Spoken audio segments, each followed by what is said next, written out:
Eyes news में आपका स्वागत है। हम दिखाते हैं आपको सच्ची और पक्की खबर। आप हमारे चैनल को लाइक करें, सब्सक्राइब करें। नमस्कार, मैं हूं शशिकांत और आप देख रहे हैं आइडियलाइज न्यूज।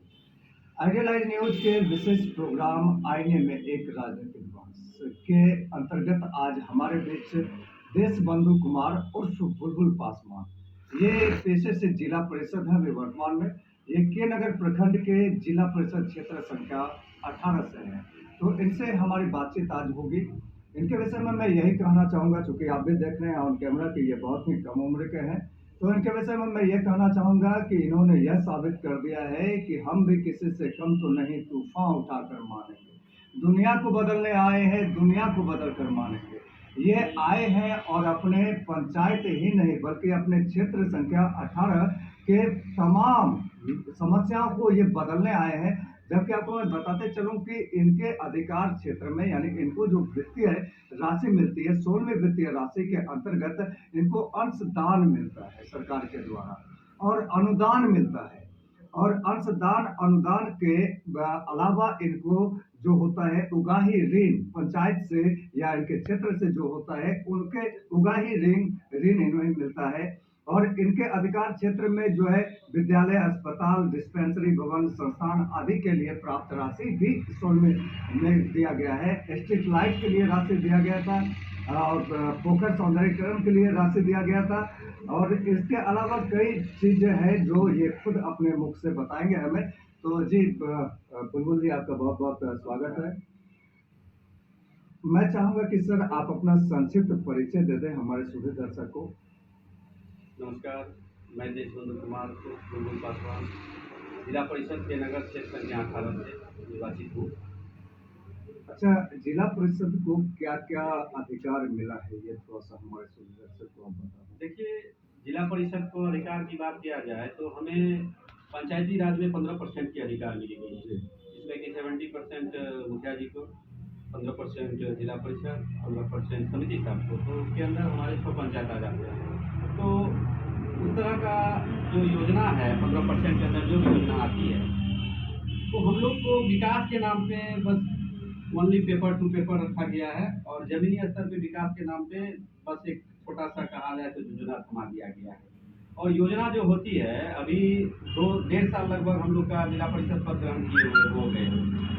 1.5 साल में 2 रोड का वर्क किए हुए हैं, 2 रोड ढाले हुए हैं, बीसीसी ढलाई, 1-2 शौचालय का काम किए हैं। तो हमें जो लगता है कि ये पद का ही सिर्फ रह गया है जिला परिषद और योजना के नाम पे बहुत कम राशि हम लोग को कम कराया गया है।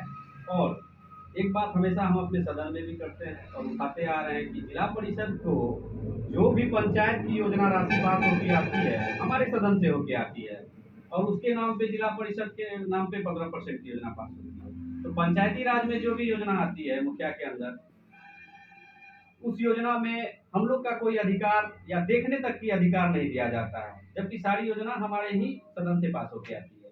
तो हम हमेशा सरकार से हमारे सदन में भी बात करते हुए आ रहे हैं। तो सदन में जब भी बात उठाते हैं कि हमें एक एनओसी का अधिकार दिया जाए कि हमारे 6 पंचायत का जो आप हमको प्रतिनिधित्व करने प्रतिनिधि बनाए हैं उसका अस्तित्व कैसे बचेगा या पंचायत के जनता कैसे जानेगा कि ये 6 पंचायत का प्रतिनिधित्व करेगा। काहे कि जिला परिषद के नीचे मुखिया जी आते हैं, मुखिया के बाद समिति साहब आते हैं या प्रमुख साहब हैं, जो भी प्रतिनिधि आते हैं।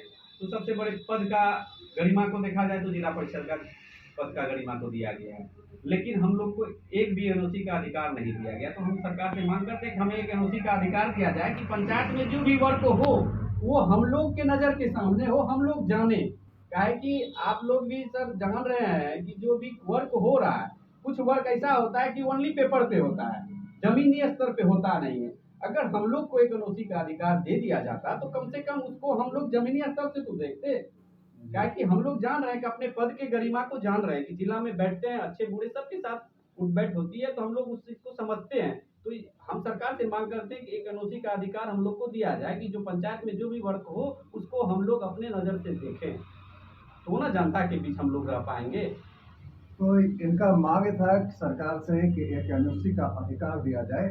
हालांकि एक तीखी सवाल आपसे और सच्ची सवाल ये कि आपके विषय में यह प्रचलित है कि आप अपने काम में संलिप्त कम है और दूसरे काम में आपकी संलिप्तता ज़्यादा रहती है, तो यहाँ इस बातों में कहाँ तक सच्चाई है? देखिए, काम तो काम होता है, जी और जहाँ तक काम की बात किया जाए तो हम नहीं बताएंगे, वो यहाँ की जनता आपको बताएगी कि हम किसके लिए जीते और किसके लिए मरते हैं। और शायद आप भी आते हैं, तो जब भी मिले हैं तो शायद आपको लगा है कि समय आपको हम नहीं दे पाए, जी और आप खुद देखे होंगे कि वो किस काम के लिए हम भाग रहे थे और किस काम के लिए भाग दौड़ कर रहे थे। वो तो आपके नज़र की बात है। जितनी बार भी आप हमसे मिले हैं तो शायद आप देखे होंगे कि हम जनता से ही घिरे हुए मिले होंगे, तो इसका अनुभव आप खुद लगा सकते हैं। तो ये कह रहे थे कि हम जनता के सेवक हैं, जनता के बीच में ही रहते हैं।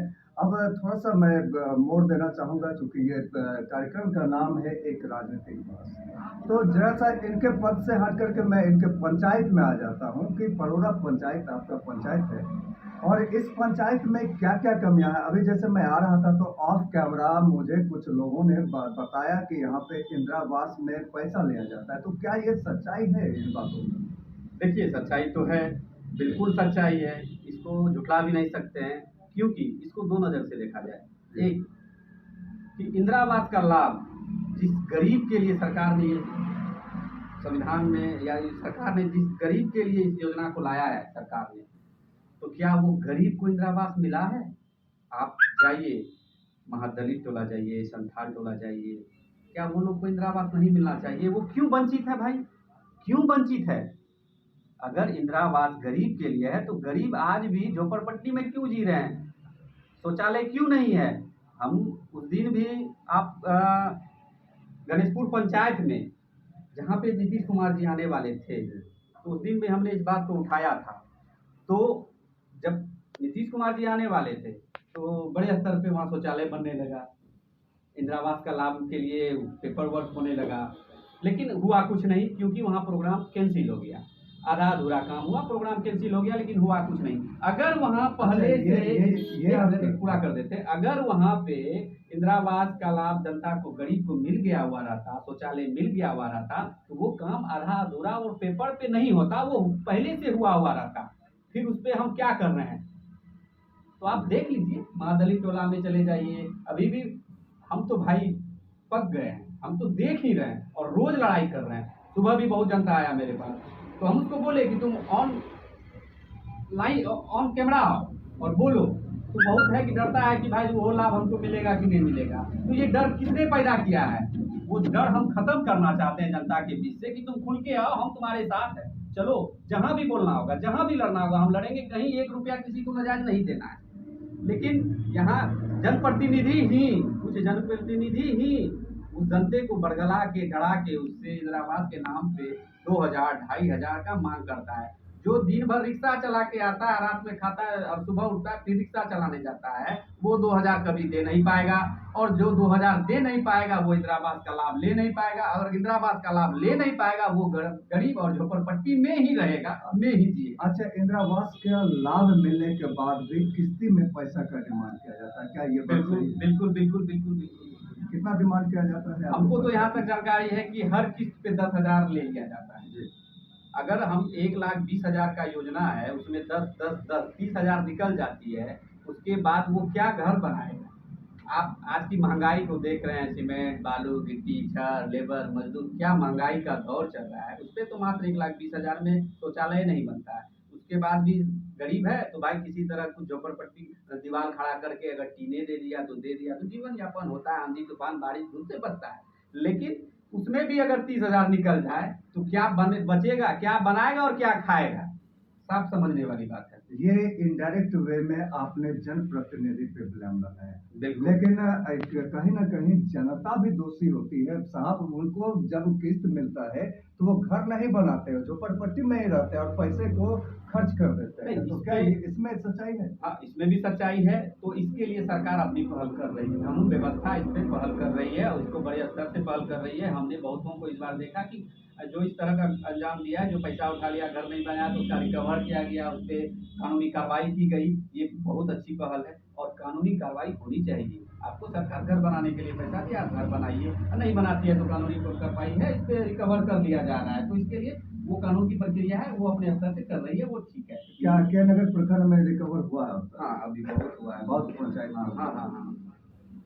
और आपके पंचायत में, परोरा पंचायत में जल नल योजना, मैं कल गुजर रहा था इधर से तो मुझे कहीं भी जल नल योजना नजर नहीं आया। क्षमा चाहते हैं भाई, जी, ये छुपी छुपाई बात नहीं है, ये सब जानता है। हमको ये समझ में नहीं आई है, ना आ रहा है कि सरकार क्यों नहीं जान पा रही है। इस बात पे 1000 बार डिबेट हो चुकी है और एक देशबंधु कुमार नहीं, ये आम जनता से लेके और कितने प्रतिनिधि उठा चुके हैं। जल जल योजना 100% फ्लॉप योजना है। अभी भी आप देख लीजिए, टैंकी है, मेरे दरवाजे पे भी 2 नल लगा था। नल दिखा दीजिए आप, पानी दिखा दीजिए आप।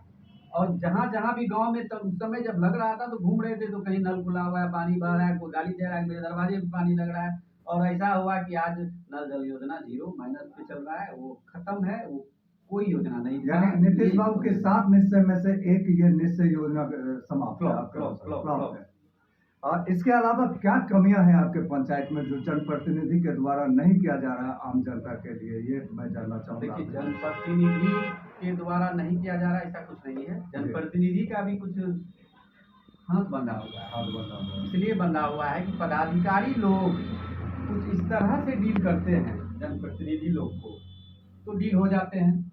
जिसमें कि आज मैंने बात किया एक वार्ड मेंबर से, भाई ये 2000-2500 क्यों मांगा जा रहा है, तो उसने कहा कि ये तो क्या बोलते हो, इंदिरा आवास सहायक मांगता है, हम क्या करें। तो हम बोले कि हम क्या करें, उसके लिए हम हैं, आप वो जानकारी हमें दें। हमने वीडियो साहब से बात की, आपके सामने बात की, तो वो बोला ऐसा कुछ नहीं है, एक पैसा लेने की बात नहीं है। तो फिर ये 2000-2500 क्यों लिया जा रहा है, क्यों लिया जा रहा है? तो जनप्रतिनिधि का कहना है कि भाई मेरे, अगर नहीं देते हैं पैसा तो इतने कानून हमको बताते हैं कि उस कानून का हम पेपर नहीं समझ पाते हैं, उस कानून पे हम खड़े नहीं हो पाते हैं। अगर 2000 दे देते हैं तो वो कानून हमारे ऊपर नहीं लगता है। तो आसानी वे में 2000-2500 देने के बाद आसानी वे में पेपर वर्क हो जाता है, नहीं देते हैं तो नहीं कर पाते हैं। पेपर का कानून हमको समझ में नहीं आता है। तो आप समझ सकते हैं, यहाँ पे जनप्रतिनिधि हो या इसमें कमी हो कि पदाधिकारी की कमी है। या तो आप पेपर दुरुस्त हो जाइए, पेपर पे ही करना है तो पेपर पे कीजिए, ये घुसखोरी बंद कीजिए, ये गरीब को ठगना बंद कीजिए, जो सरकार के लाभ लेने लायक है उसको लाभ दीजिए। अगर पेपर में कमी है तो उसके लिए उस पर ठोस कदम उठाइए, उसको जानकारी दीजिए, उसका पहल करके उसका पेपर बनवाइए। अन्यथा ये नहीं कि पैसा लेके किसी ना किसी को बांट रहे हैं। इंदिरा आवास सरकार का पैसा जा रहा है, जाने दो, पानी की तरफ बह रहा है। अभी क्या आ रहा है, अभी बहुत कुछ हो रहा है। अभी आपके पंचायत में, परोरा पंचायत की बात करते हैं, दूसरे तीसरे पंचायत को अभी छोड़ दिया जाए, फिर बाद में उसके लिए सोचा जाए। पहले आप ये देख लीजिए, ये नहर का काम हो रहा है। ये नहर हमको लगता है हम 15-20 साल से देख रहे हैं, इसमें पानी नहीं है। जब पानी नहीं है तो नहर में साफ सफाई क्यों हो रही है भाई, क्यों हो रही है मनरेगा के द्वारा? ये पैसा कहाँ जा रही है? सब गड्ढा खोद रहे हैं, मिट्टी निकाल रहे हैं, साफ कर दिए, क्या करने के लिए? जब पानी ही नहीं आएगा इसमें, 15 साल से 20 साल से पानी ही नहीं आ रहा है। अब हर साल उसमें मनरेगा विभाग के द्वारा उस पर वर्क होते जा रहा है। वो पैसा जनता को बुर्बक बनाना है ना भाई। ये सरकार क्या पहल है, उसको नहीं दिख रहा है कि ये कि नहर बंद है, इस पे काम अभी नहीं होना चाहिए, या उसको दुरुस्त कर किया जाए, पहले उसमें पानी छोड़ने का प्रक्रिया किया जाए, फिर साफ किया जाए। तो इस तरह का हम बार बार कहेंगे कि जनता से पहले पदाधिकारी लोग को ठोस होना पड़ेगा कि आप पंचायत में जो भी वर्क जा रहा है वो सही होने जा रहा है कि गलत होने जा रहा है। अच्छा, आपके पंचायत में या आपके क्षेत्र के पंचायत में जितने भी जगह काम हो रहे हैं, मैंने देखा कि वहाँ पे प्रचलित राशि का बोर्ड नहीं लगाया जाता है, तो इसके पीछे क्या कारण? बाद में लगता है काम होने के बाद, जबकि नहीं, नियम यह है कि पहले लगना। बिल्कुल नियम ये है कि पहले लगना चाहिए, और ये लापरवाही है। बोर्ड लगना चाहिए, नियम है कि पहले बोर्ड लगना चाहिए, तो ठीक है। उसके लिए भी बहुत बड़ी बात नहीं है कि बोर्ड अगर 2 दिन 4 दिन लेट भी लग जाए, काम सही होना चाहिए। बोर्ड बहुत बड़ी बात नहीं होती है, 2 दिन 4 दिन बाद भी लगता है तो चल सकता है। लेकिन हाँ, नियम है कि पहले बोर्ड लगना चाहिए, उसके बाद कोई कार्य होना चाहिए। तो जब देखता है लोग कि हाँ इतनी राशि की योजना है और कितना खर्च हो रहा है, वो दिखता है। अभी कुछ देर पहले आपने कहा कि नीतीश बाबू आने वाले थे तो आनंद फानंद में काम हो रहा था और काम बीच में ही रुक गया गणेशपुर पंचायत में। बिल्कुल। तो आपके द्वारा भी एक काम हो रहा था, वहाँ पे पोखर खुदाई हो रही थी, और पोखर खुदाई हो रही थी, तो क्या वो काम संपूर्ण हो गया? नहीं, वो काम तो रुक गया? नहीं, रुका नहीं है वो काम। वो काम रुका नहीं। वो जो पेपर वर्क है, जी। जो सरकार का पहल है, मनरेगा विभाग का जो पहल है, उस पहल के अनुसार जो होती है क्या कि जैसे आप काम कर रहे हैं, पोखर किए, उसके बाद एस्टीमेट लगाते हैं, जैसे लेबर आपका इसमें है कि 210 रुपया लेबर को मिलता है और पैसा सरकार द्वारा उनके खाते में आती है। तो पैसा का जो टर्न ओवर, लेबर आपका फ्री में कितने दिन काम करेंगे, 1 सप्ताह आप काम कराए और उसका पेमेंट करेंगे फिर ना काम कराएंगे। तो वो पेपर वर्क है, वो पेपर चला गया है, अब पेमेंट होगा उनका। वो पेट में अपना लूड़ा बांध के तो काम करेगा नहीं, उसको तो पेमेंट चाहिए। तो ये विभागीय कमी है। हाँ, विभागीय कमी है। अगर पेमेंट डेली तो देगी नहीं, विभाग का कमी कहा जाए या तो विभाग का सिस्टम कहा जाए, पेमेंट डेली देता नहीं है। वो सब 14 दिन या 15 दिन इस तरह का बनता है, तो उसके बाद वो पेमेंट दिया जाता है। तो जितना दिन काम किया है उसका पेमेंट, उसके बाद उसको पेमेंट मिला नहीं, तो पेमेंट अब जो आएगा उसके अकाउंट में, फिर पेमेंट आ जाएगा, फिर वो अलग फिर काम शुरू कर देगा। समय का अभाव है, तो चलते चलते मैं आपसे यह आग्रह करूंगा कि आप अपने क्षेत्र वासियों के लिए क्या संदेश देना चाहेंगे, वो संदेश दें आप। मैं अपने क्षेत्रवासियों को दिल से कहना चाहता हूँ कि मैं आप लोग के लिए खड़ा हूँ, मैं आप लोग के लिए लड़ने के लिए तैयार हूँ। हम अपने जनता से सादर अनुरोध है कि ऐसा कोई भी समस्या हो, जो जन्मदीन समस्या होती है, उसके लिए हम हमेशा खड़े हैं। आप आइए मेरे पास, वो हम आपका मदद करेंगे। आप किसी को उलझुल में पैसा मत दीजिए, इंदिरा आवास के नाम पे हो, अन्यथा कोई भी सरकारी योजना के नाम पे हो, लाभ हो, सरकारी लाभ सरकार फ्री में देती है, आप इसको समझिए। हम समझाना चाहते हैं और बार बार कहते हैं कि इसको समझिए। अगर आपसे कोई मांगता है तो आप मेरे पास आइए, सबूत के साथ आइए, उसके लिए हम आपके लिए लड़ेंगे और लड़ने के लिए तैयार हैं। बस आप अपने आप को मजबूत कीजिए। आप भी समझिए कि आपके वोट से मुखिया, सरपंच, जिला परिषद, यहाँ तक कि मुख्यमंत्री, प्रधानमंत्री बनते हैं भाई। तो फिर आप डरते किससे हैं? वो सारी योजना आपके लिए है, आप लड़के ले सकते हैं। इसलिए आप घूस मत दीजिए, बरगलाने में नहीं आइए, दलाल में बीच में मत आइए। आपको अगर दिक्कत लगती है आप मेरे पास आइए, हम आपका निराकरण करेंगे। तो ये थे हमारे बीच देश बंधु कुमार उर्फ बुलबुल पासवान। इनका इरादा ठोस है, बुलंद है, ये जनता का सेवा करना चाहते हैं। इन्होंने ठाना है कि हमें जनता का सेवा करना है। इन्होंने ये ठान लिया है कि उठाया है कदम राजनीति के क्षेत्र में, चाहे चलना पड़े हमें बालू के रेत में, ना हटाऊंगा कदम, निरंतर चलता रहूंगा और जनता का सेवा करता रहूंगा।